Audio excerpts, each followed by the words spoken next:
have a plan on how much money you want to make in a day. And when you reach your goal, turn the machine off and go home. So think about that. If I'm a 100-share trader, I should be making $100 a day. If I'm a 1,000-share trader, I should make $1,000 a day. That's my goal. When I hit my goal, I turn the machine off. Okay? Secondly, have a stop order on every trade you do and never change your stop order midstream. If I buy 100 shares at $50, I put in a stop order at 49.5. You have a target amount of money. When you hit it, turn the machine off. Every order you enter, you have a stop order. What does that mean? I buy 100 shares at 50.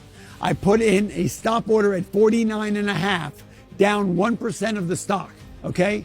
If the stock goes to 50.5, first of all, if the stock goes to 49.5, I get stopped out. I never change my stop order. I'm out of the trade. I lost $50. Gesundheit, hate, it's a beautiful thing. If it goes to 50.5, I immediately take a profit, because trading with a profit, with a little money in the bank, is the greatest sense of confidence you can have.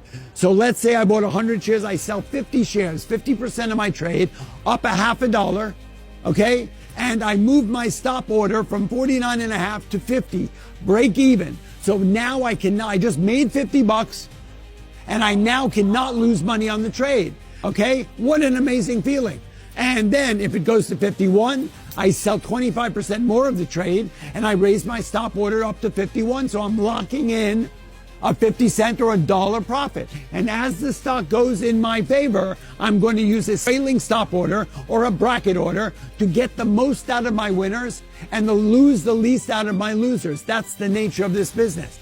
What you never want to do is turn a winning day into a losing day. If you ask any retail trader, have you ever been up 1,000, you thought you had diamond hands, you start betting, trading irresponsibly, and by the end of the day you're down 4,000, you turned a winning day into it's the worst feeling in the world. You're kicking yourself in the head going, at noon I was up $1,000 and now I got to go to the ATM 4 times. How stupid is that? It's way worse than losing money. Yeah. And then let's say you get into a trade, you lose, you get stopped out, you lose $50. You get into another trade, you get stopped out, you lose $50. If you have 3 losing trades, you turn your machine off.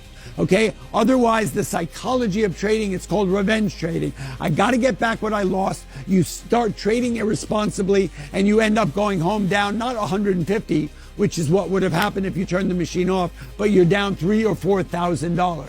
Okay? So never revenge trade when you'll come back from a bad day. You'll come back from a bad week, but you'll never come back from being up $500 and by the end of the day you're down $8,000.